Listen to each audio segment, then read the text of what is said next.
Oke, hari ini kita coba melihat apa itu arsitektur. Kalau kalian lihat pemenggalannya, semoga kalian paham apa arsitektur, siapa arsitek, lalu si arsitek itu siapa, terus apa itu arsitek. Kita coba pelan-pelan. Yang pertama, yang mesti kalian lakukan adalah kalian cari 5 arsitek. 5 tokoh arsitek, terserah mau yang di luar negeri maupun yang di dalam negeri, terserah. Cari tokoh arsitek, lalu cari menurut mereka arsitektur itu apa? Arsitektur itu apa? Lalu dari 5 itu kumpulkan definisinya, pemahamannya dan segala macam. Secara kelompok simpulkan. Menurut kelompok apa itu arsitektur? Oke, jadi dari 5 cari definisinya atau pemahaman. Kalau nggak ada definisi, oke lah pemahaman arsitekturnya dari masing-masing kelompok. Lalu definisikan, simpulkan apa itu arsitektur. Jadi yang ini adalah kelompok. Ini. Silakan.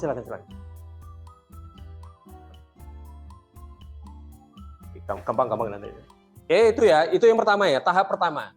Yang tahap kedua, saya range waktunya sekitar 30 menit, tapi kita lihat aja nanti.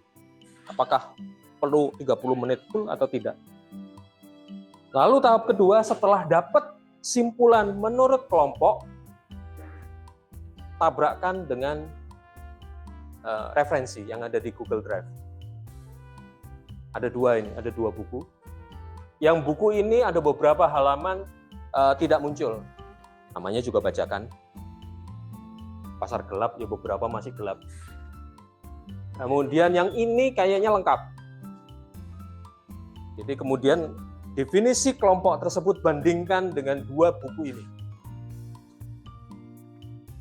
Fokus pada perbedaan dan kesamaan. Lalu yang perlu ditelusur lebih lanjut, kok beda? Oke.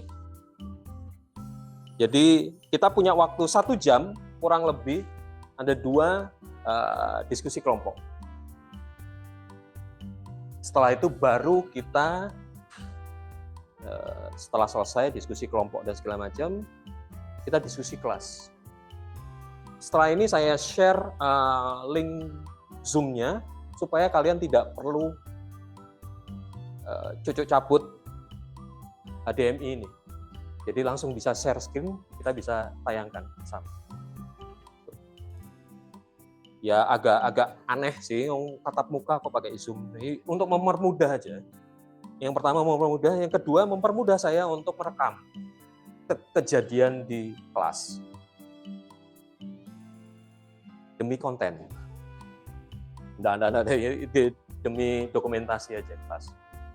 Itu paham ya? Jadi apa yang mesti dilakukan? Diskusi kelompok, kemudian cari definisi menurut tokoh, dibandingkan dengan referensi, lalu kita diskusi kelas. Saya akan agak sedikit longgar, katakanlah sekarang jam 8.40, kita akan ketemu lagi jam 9.15 lah, jangan terlalu lama. Oke, lalu Pak, apakah harus di tempat ini? Kalau di sini, karena ini kan sauna, mau keluar memanfaatkan di ruang lain atau di tempat lain, silakan. Kita masuk lagi di jam 9.15. Gitu. Itu. Kemudian Edward Woods. Lanjut. Anthony Gaudi, ke bawah lagi. 2 orang lagi. 2 arsitek lagi.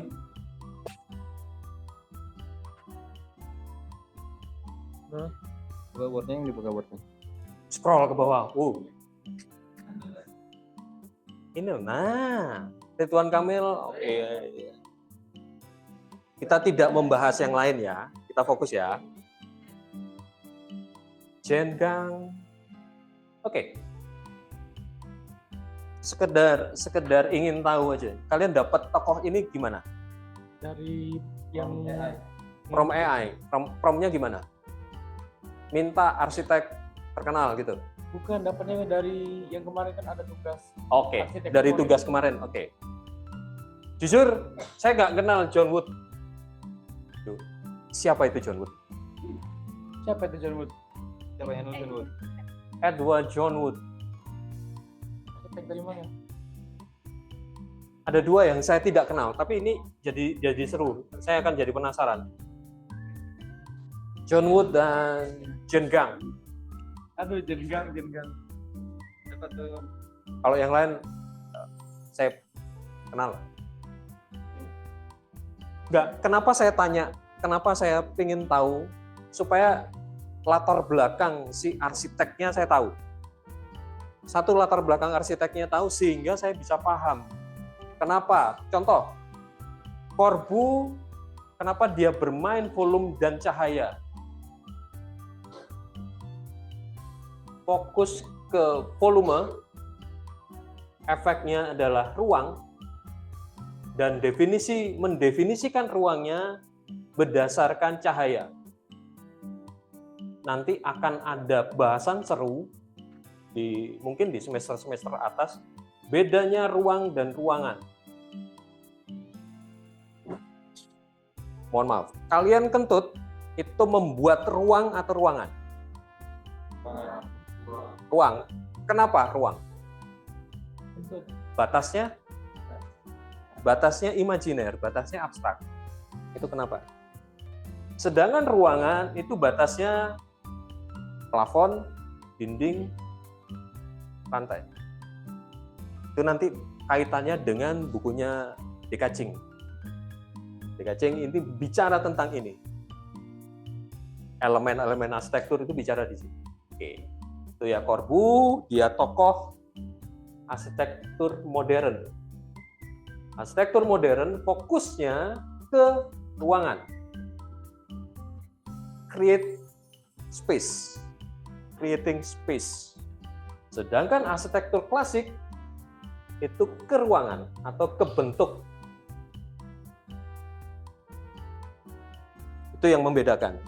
Nah, permasalahannya tadi, pertanyaan saya, si John Wood dan apa itu tadi, Jen Gang itu siapa?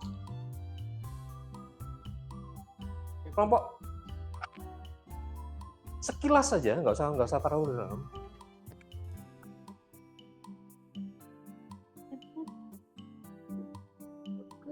Ya Allah, tinggal ngomong aja kok susah banget ini.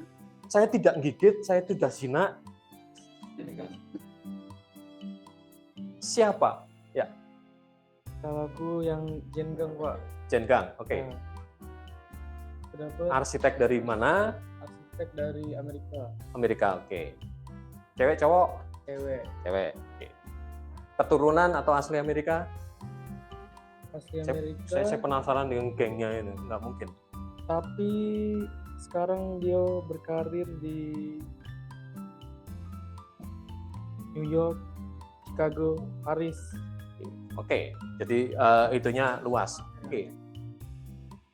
Bicara Antonio Gaudi, kalau kalian browsing Antonio Gaudi itu adalah ada satu karyanya yang sampai sekarang belum beres, belum selesai. Sagrada Familia di Barcelona. Dan dia meninggal di depan, kalau nggak salah di dekat karyanya Gaudi. Seru, dia arsitektur, termasuk arsitektur modern, tapi pendekatannya sangat beda dengan Corbu. Nanti akan bahasan lebih lanjut di mata kuliah sejarah. Sehingga pemahaman arsitekturnya adalah seni, alam, dan iman. Ini kaitannya dengan Sagrada Familia. Alam dan seni ini kaitannya dengan kesukaan dia terhadap kadal. Kemudian ada pendekatan arsitekturnya itu mimikri, meniru. Cek aja, masukkan Antoni Gaudí yang keluar itu ada bentuk kadal di beberapa karyanya. Kemudian dia pakai porselen yang tempel-tempel warna-warni. Itu saya jadi selalu saya tanyakan si arsitek, kemudian bagaimana si arsitek itu berkarya, bagaimana cara pandangnya, termasuk iman tadi yang Sagrada Familia itu belum selesai sampai detik ini juga itu tentang ketertarikan atau keimanan dia. Nah itu dari kasus ini kita bisa lihat contohnya bagaimana cara pandang, bagaimana pemahaman si arsitek, bahkan tumbuh kembang si arsitek itu mempengaruhi definisi arsitekturalnya. Corbu permainan ruang berdasarkan cahaya, Antoni Gaudí berdasarkan alam. Angkat ke atas. Pak RK berdasarkan apa? Saya mohon diingatkan supaya tidak kepleset mengatakan hal-hal di luar arsitektur. Membentuk ruang yang matang, inovatif, karena kalau cek pendidikannya dia Pak Ridwan Kamil itu pendidikan di ITB, melanjutkan pendidikan di Amerika, fokus ke urban design. Membentukkan ruang matang, inovasi, berkelanjutan, konsep ruang mencapai keindahan dan kebutuhan. Ini definisi umum, karena memang fokus Pak Ridwan Kamil secara pendidikannya baik yang di Urbane dan segala macam, dia fokus ke urban design sebelum bagian Pak RK di urban design. Oke, ada lanjutan yang perbandingan dengan buku.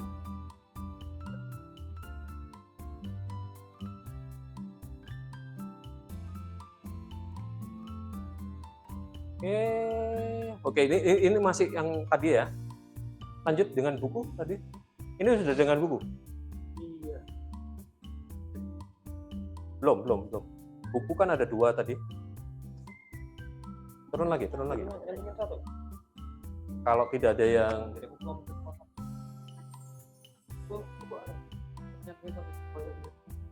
belum apa itu sudah. Kalau belum nggak apa-apa. Baru nyantumin 1 buku, Pak. Iya, nggak apa-apa. Saya pengen lihat. Ada nggak? Andrew Balatin sama D. Kacing. Francis D. Kacing. Terus. Ini kan masih si arsitek. Oh, kalian langsung perbandingan. Oke. Sip. Minimal itu 1 kelompok. Silakan stop share, gantian yang lain siapa mau. Jadi model diskusinya seperti itu, kalian tidak akan paparan detail. Yuk, stop share, gantian. Mau? Matiin dulu, woy. Cuy, stop share.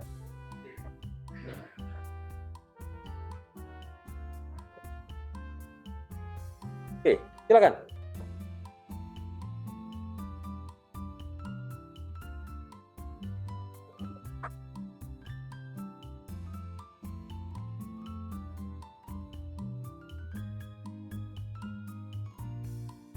Bisa dibesarkan dikit?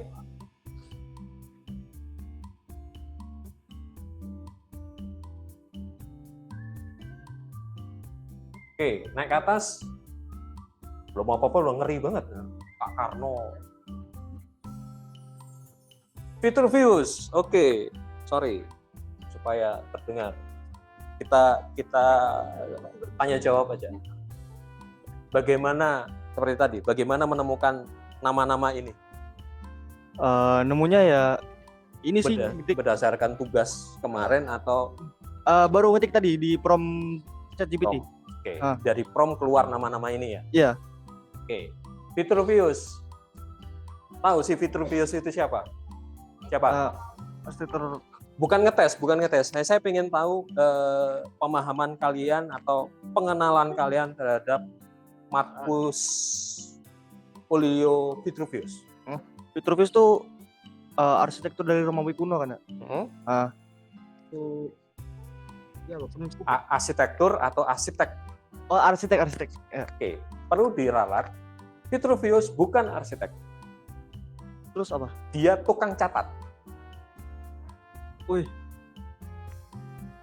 Tukang identifikasi salah ChatGPT berarti. semua kuil yang ada di Yunani yang masih berdiri ketika zaman Romawi. Kenapa dia tukang catat? Karena dia salah satu tentara kerajaan Romawi. Yang bagian, kalau sekarang PUPR, bagian pekerjaan umum. Ada bukunya namanya Ten Book of Architects, silakan nanti browsing aja. Bukunya itu isinya adalah semua identifikasi, sebenarnya tidak hanya kuil, terutama kuil, tapi semua karya-karya di zaman Yunani. Dan itu menjadi dasar infrastruktur di masa Romawi. Ini zaman klasik karena dan di zaman Renaissance, buku Ten Book of Architects yang sempat hilang, The Architectura itu sempat hilang. Akhirnya ketemu di sebuah biara keselip, dan kemudian oleh beberapa, salah satunya Andre Palladio dan saya lupa satunya, itu diinterpretasi dari Ten Book of Architecture menjadi 3 hal: firmitas, utilitas, venustas. Kekuatan, fungsi, dan keindahan. Dan ini menjadi dogma yang diamini oleh seluruh arsitektur di dunia. Kenapa dogma? Faktor kekaisaran Romawi. Jadi bahkan akar kata arsitektur, kalian pernah bongkar sih, enggak sih? Arsitektur itu asal katanya apa sih? Archi dan tekton, kan? Tukang bangunan, bahkan fokusnya ke tukang batu, tukang kayu, pokoknya pertukangan lah, tukang kayu. Dan itu pada asalnya menggunakan bahasa Yunani dan dikembangkan di masa Romawi. Kemudian diamini oleh seluruh karena Romawinya tadi. Yang jadi masalah bagaimana dengan arsitektur di Tiongkok, bagaimana arsitektur dengan yang di Meksiko. Kemungkinan ada perbedaan. Oke, sehingga definisinya membangun yang disebut, yang ada kadang unik kemudian, yang disebut arsitektur harus memenuhi 3 hal ini. Sementara kita sepakati dulu. Meskipun kita tahu bahwa ini asalnya karena kekaisaran Romawi. Next, Frank Lloyd Wright. Berasal dari luar ke dalam, bukan hanya dari dalam ke luar, bukan hanya luar. Dia mengaburkan interior dan eksterior. Kenapa? Kenapa si Frank bisa mengatakan ini?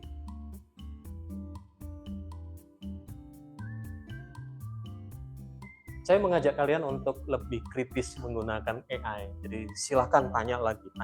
Kenapa? Cepet-cepetan dengan AI. Ada? Bisa jawab? Kenapa si Frank mengatakan bahwa luar dan dalam itu blur?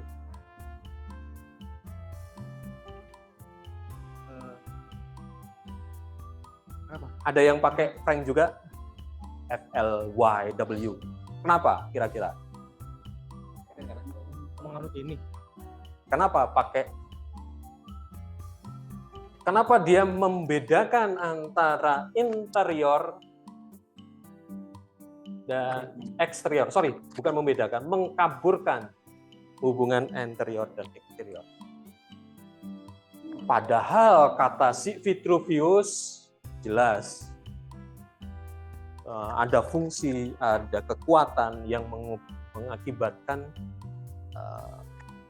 man-made di arsitektur. Ya, pakai mic terus. Supaya terrekord aja sih hal-hal receh. Kenapa?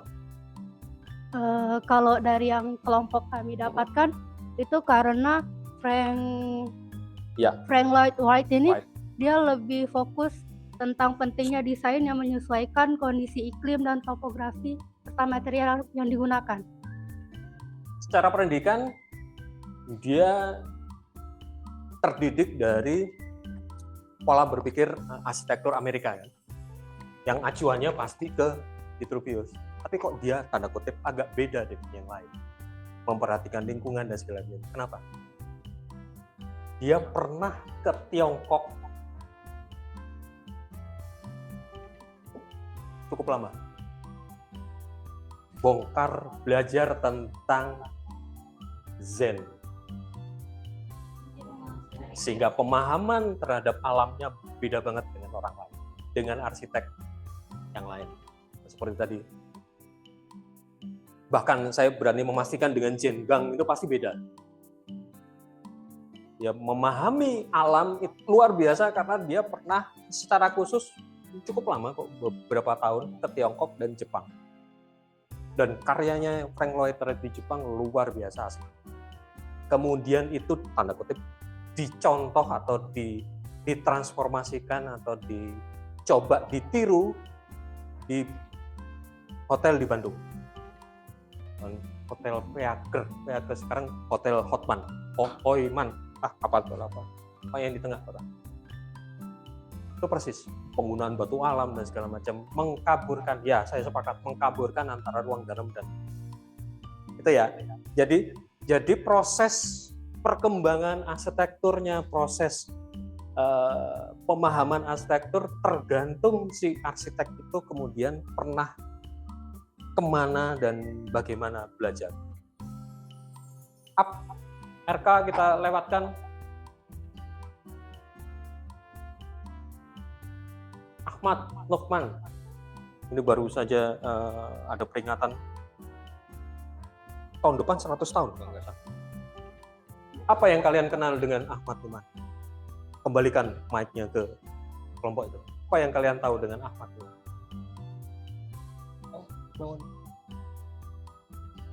Apapun lah. Kan? Ibadah fungsional, oke. Apa yang kalian tahu dengan Ahmad Lokman? Oke, secara arsitektur ya, secara definisi arsitektur ini.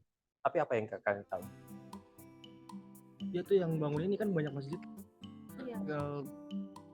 Dia tuh dikenal sebagai arsitek 1000 masjid gitu. Arsitek apa? Arsitek 1000 masjid. Yang seru dari Pak Ahmad Lokman ini masjidnya seperti apa? Tadi kalau dihapus. Ini salah satu tokoh yang luar biasa, tanda kutip membongkar beberapa dogma atau pemahaman umum. Masjidnya rata-rata tanpa kubah. Ya, tidak memiliki kubah. Dan serba kotak. Ya. Serunya minta ampun itu. Oke. Ahmad Lokman. Sehingga definisinya seperti itu. Jadi pendefinisiannya sesuai dengan karya-karyanya, sesuai dengan cara mereka berpikir. Pak Karno, benar dia seorang arsitek? Tidak juga sih. Kenapa? Kita beri kesempatan yang kelompok dulu. Kenapa? Kenapa dia Pak Karno itu bisa dibilang arsitek, tapi juga tidak sepenuhnya arsitektur? Silakan. Karena dia presiden. Jadi gini ya, diskusinya modelnya seperti ini. Kita akan eksplor lebih dalam. Jadi bukan hanya sekedar kalian tahu, oke, arsitektur adalah bla bla bla bla bla. Nggak sesimpel itu, Ferguson. Kita akan gali lebih dalam. Pak Soekarno terdidik di TH Bandung, Technical Hogan School di Bandung, yang pada saat itu belum ada jurusan arsitektur, baru jurusan sipil. Sipilnya pun sipil infrastruktur. Tapi Pak Karno ketika lulus kemudian dia magang di Sumaker. Sumaker adalah guru besar yang kemudian setelah Pak Karno lulus, saya lupa pasti timelinenya, tapi seingat saya setelah Pak Karno lulus kemudian ada dibuka jurusan arsitektur.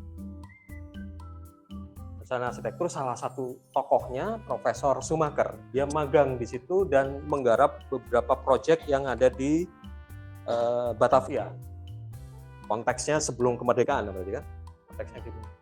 Kemudian pendekatan dari Sumaker yang arsitektur modern membekas di Pak Karno. Sehingga setelah Pak Karno menjadi presiden sekitar tahun 50 ketika mulai ada Indonesia punya duit untuk membangun infrastruktur, pendekatan arsitekturnya pendekatan modern. Karena pernah magang di dengan Sumaker. Siapa yang dari Bengkulu? Banyak. Tahu Masjid Jamek? Yang di sudut itu karya beliau. Itu fix karya beliau. Dan itu jelas sekali bagaimana mencoba memadukan antara atap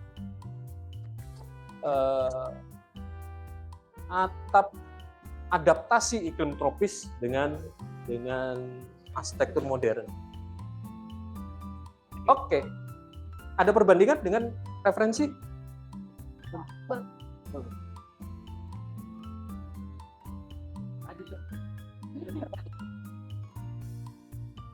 Menawarkan analisis budaya, oke, sip.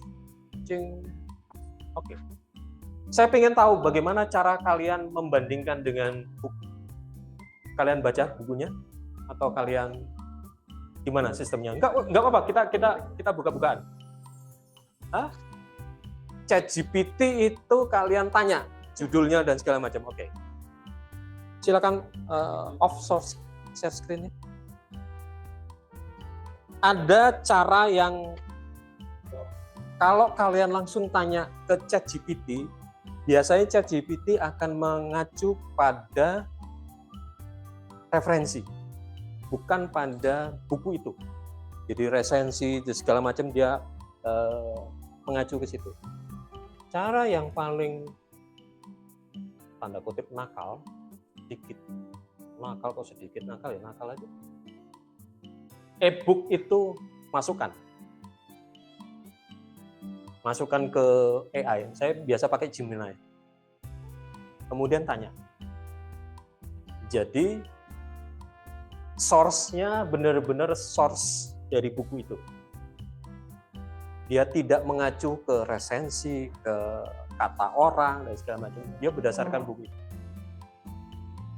PDF, PDF-nya digunakan Om. Sependek ini PDF dan beberapa pokoknya file itu bisa.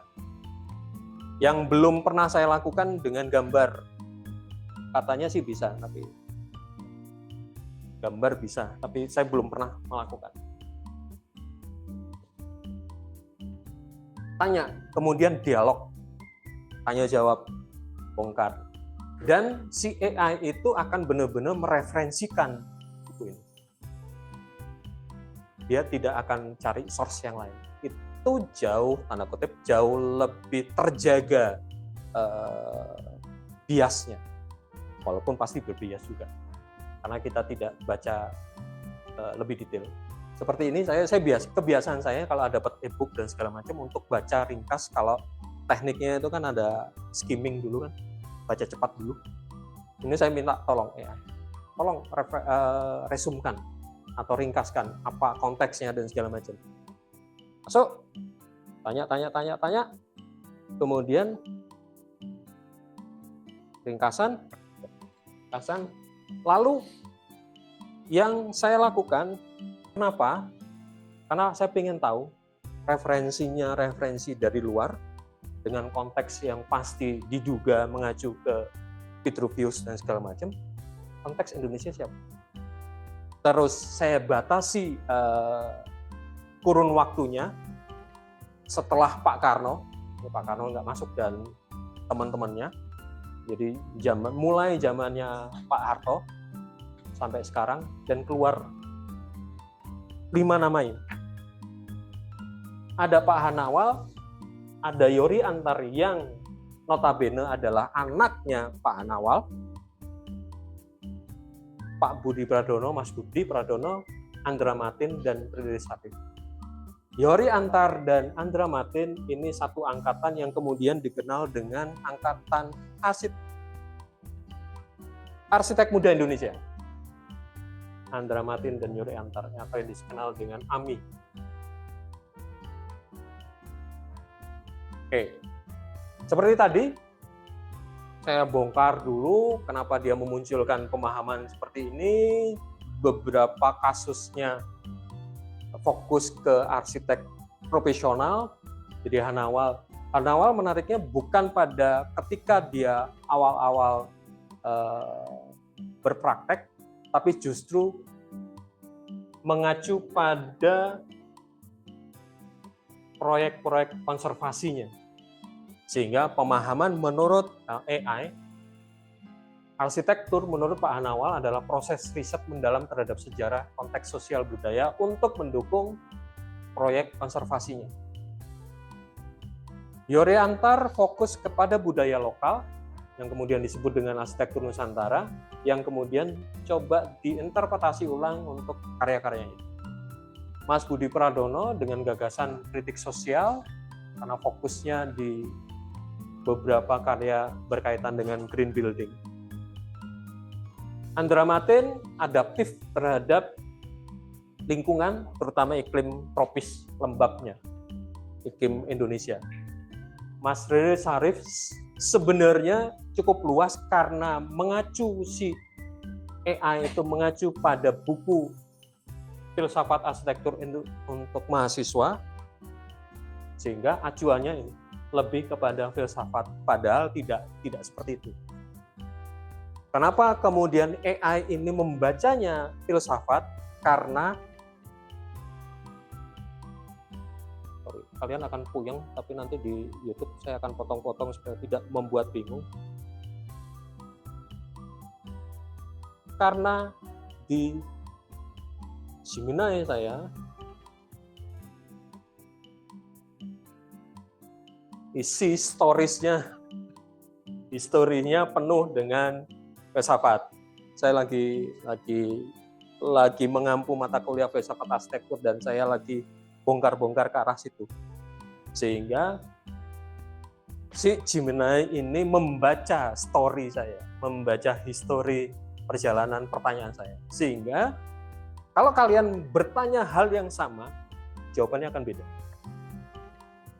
AI akan melacak atau melihat pola bertanyanya. Itu kenapa kemarin saya tawarkan, yuk ada gratis untuk student Gemini ini. Setahun, lumayan. Saya banyak menggunakan Gemini karena untuk riset, jadi lebih enak untuk riset di Gemini daripada yang lainnya menurut saya, preferensi masing-masing. Ada yang menggunakan ChatGPT tapi ChatGPT itu buat saya kuotanya pendek banget. Saya sehari pasti sekitar 20 sampai 30 pertanyaan minimal. Sehingga pasti kuota Anda habis. Kuota bertanya. Oke, itu ya, jadi satu, kita bisa melihat bahwa spidol makin lama makin menjengkel. Spidol saya kita melihat bahwa definisi arsitektur tergantung dari konteksnya. Konteks si arsitek, pendidikannya, cara hidupnya, cara pandang, tidak hanya cara pandang kehidupan, tapi bahkan cara pandang politik juga mempengaruhi, biografinya mempengaruhi. Frank Lloyd Wright pernah ke Tiongkok dan Jepang. Kemudian yang menjadi menarik, arsitektur itu sangat relatif secara definisi. Di Wikipedia dengan mudah seni bangunan, titik. Kemudian mengacu biasanya ke 3 hal ini, firmitas, utilitas, fenestas, tapi tidak sesederhana itu. Sehingga kalian di sini tidak perlu bingung kalau setiap kepala arsitek itu pasti punya definisi yang beda-beda. Karena konteksnya, karena proyeknya, karena bacaannya, seperti contoh tadi Riris Syarif, kenapa dia mengacu ke buku filsafat, karena histori saya tentang filsafat. Jadi bukan karena si Riris Syarifnya, buku yang lain juga banyak Pak Mas Riris. Oke. Kedua, bukan tentang arsitekturnya, tapi bagaimana AI itu merespon pertanyaan kita. Menggunakan AI akan mempercepat, jujur sangat mempercepat cara baca saya. Seminggu biasanya saya habis 1-2 buku, tapi dengan AI yang biasanya seminggu hanya selesai dalam waktu 2 jam. Dan saya tahu persis buku ini tentang apa. Akan mempercepat tapi dengan segala macam keterbatasannya, segala macam kekurangan. Itu yang perlu kita sadari. Jadi hari ini lebih ke pengalaman bahwa pemahaman arsitektur, definisi arsitektur sangat-sangat relatif. Itu yang jadi unik. Contoh, tapi kemudian membandingkan. Ini konteks ya, konteks arsiteknya. Kemudian membandingkan dengan Andrew Balatin. Bedanya Andrew Balatin dan De Kaching juga ketemu di sini. Francis De Kaching lebih kepada proses edukasi yang mendasar, terutama melihat arsitektur dari anatominya. Itu yang saya bilang tadi, ada atap, ada dinding, ada lantai. Itu yang dimunculkan di De Kaching. Andrew Balatin, seorang profesor arsitektur, memang jurusan arsitektur, tapi fokusnya pada teori, filsafat, sejarah. Ya mirip-mirip lah dengan apa yang saya lakukan. Gitu. Tapi banyak buku yang menjadi acuan saya itu dari karangan Andrew Balatin. Jadi lebih kepada filosofis dan teoritis. Sedangkan arsitek-arsitek yang tadi, baik saya maupun kalian acu adalah arsitek-arsitek yang profesional. Konteksnya beda. Bahkan sesama arsitek profesional juga punya konteks berbeda sesuai dengan proyeknya mereka. Mas Budi Pradono itu sangat atraktif dalam bentuk, tapi bentuk atraktif itu bukan tanpa alasan, pasti punya alasan. Andra Matin, kalau saya nggak tahu di kelas ini ada yang ngambil Tadao Ando enggak? Tadao Ando. Ada? Ya, oke. Tahu enggak Tadao Ando itu siapa? Oke. Tidak pernah kuliah arsitektur. Dia kok bisa? Kok bisa? Profesinya dulunya sebagai petinju kelas berat. Karena dia sering keliling dunia, masuk ke hotel-hotel, dia tertarik arsitektur. Kok kemudian bisa jadi arsitek? Karena dia mengambil sertifikasi atau ujian arsitektur. Dia mendalami. Tadao Ando, kalau di-compare dengan Andra Matin, di-compare dengan Corbu, seru. Karena ketiganya sangat mengagumi cahaya. Cek aja, di ketiga semua. Di Andra Matin di rumahnya, itu ada khusus lubang yang langsung masuk ke kamar tidur. Di karya Tado Ando ada Church of Light. Di Corbu ada di Rothschild, kapel di Rothschild, juga tentang cahaya. Bahkan ini dia bermain cahayanya plus di warna. Jadi jendelanya itu pakai jendela stained glass yang ada warna. Asik banget. Jadi memahami atau ekspresi ruangnya berdasarkan cahaya. Kita bisa lihat bagaimana pemahaman beda konteks kan. Tado Ando di Jepang, Corbu orang Eropa, orang Prancis, Andra Martin di Bintaro itu punya pemahaman yang sama terhadap cahaya. Ya, konteksnya seperti itu. Oke. Begitu yang akan kita laksanakan selama minimal sampai UTS lah. Kita akan banyak diskusi, kita akan banyak bongkar-bongkar, bahkan mempertanyakan AI itu seperti apa, efektivitas. Lalu Pak ngapain minggu depan? Oke, minggu depan kita bicara tentang tipologi. Supaya efektif, pertanyaannya adalah, apa itu tipologi? Apa itu tipologi?